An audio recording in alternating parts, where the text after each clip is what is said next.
Hi all, இன்றைக்கி வீடியோவில் என்ன பார்க்க போகிறோம்னா ஹென்னா மிக்ஸாலஜி தான் பார்க்க போகிறோம். ஆர்கானிக் கோன் எப்படி செய்கிறது அப்படிங்கிறது தான் பார்க்க போகிறோம். இதுக்கு ஃபர்ஸ்ட் மெஷர் பண்ணுறதுக்கு weight machine and henna powder வேணும். ஹென்னா பவுடர் 100 கிராம் எடுத்துக்கிறோம். நெக்ஸ்ட் 40 கிராம் சுகர் எடுத்துக்க போகிறோம்.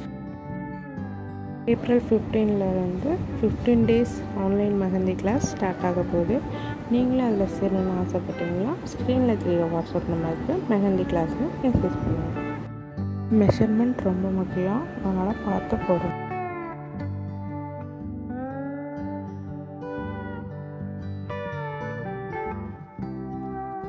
ஃபஸ்ட்டு ஹென்னா பவுடரும் சுகரும் மிக்ஸ் ஆகிற மாதிரி மிக்ஸ் பண்ணிக்கிறோம்.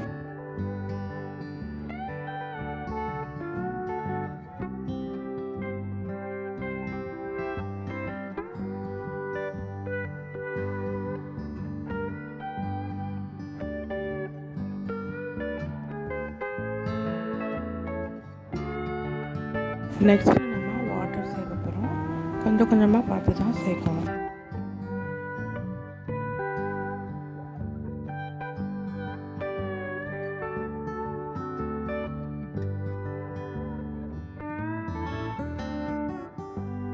எடுத்தோடனே மலன்னு ஊற்றி கிண்டிடக்கூடாது. கொஞ்சம் கொஞ்சமாக தான் சேர்த்து கிண்டணும்.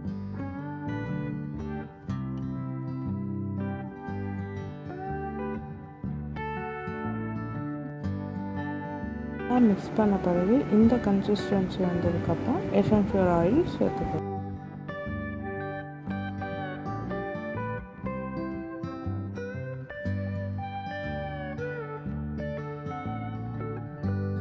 இன்றைக்கி 100 கிராம்ஸுக்கு 30 ml எசென்ஷியல் ஆயில் தான் எடுத்திருக்கோம்.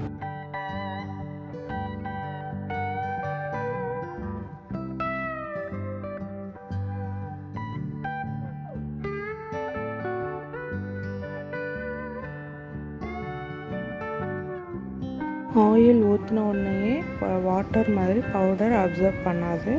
பொறுமையாக நம்ம மிக்ஸ் பண்ணிக்கிட்டே இருக்கணும்.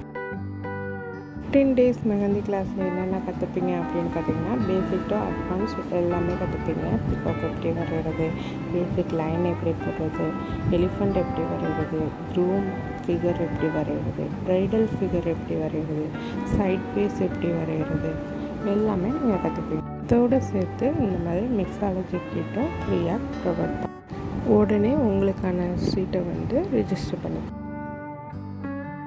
நெக்ஸ்ட்டு ஆயில் நல்லா அப்சர்வ் ஆகிட்டுனா இந்த பதத்துக்கு வந்துடும். இதை கட்டி சட்னி பதத்துக்கு வரும் அப்படின்னு சொல்லுவாங்க. ஆயில் நல்லா ஃபுல்லாக அப்சர்வ் ஆகிருக்கும்.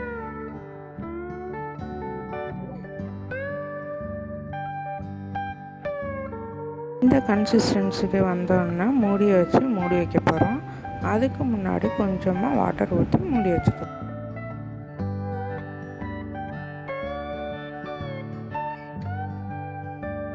ஓவர் நைட் விட்டு பிறகு எடுத்து பார்த்தோம்னா இப்படி இருக்காது.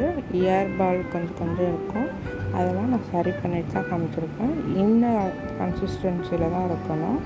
இதுக்கு பேர் ரிப்பன் கன்சிஸ்டன்சி அப்படின்னு சொல்லுவாங்க.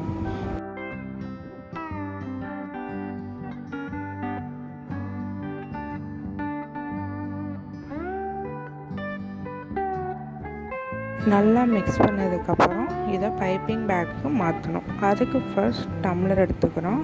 அதுக்கப்புறம் பைப்பிங் பேக் டம்ளருக்குள்ளே இருக்கிற மாதிரியும் வெளியே அதோட மேல் பகுதி இருக்கிற மாதிரியும் வச்சுக்கணும்.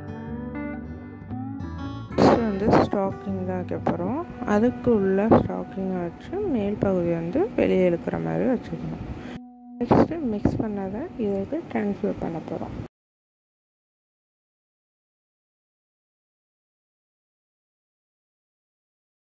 பைப்பிங் பேக்கும் ஸ்டாக்கிங் இருக்குது. அதில் நம்ம கொஞ்சம் கொஞ்சமாக ஸ்டாக்கிங்கை பொறுமையாக இழுத்து வெளியே எடுக்க போகிறோம்.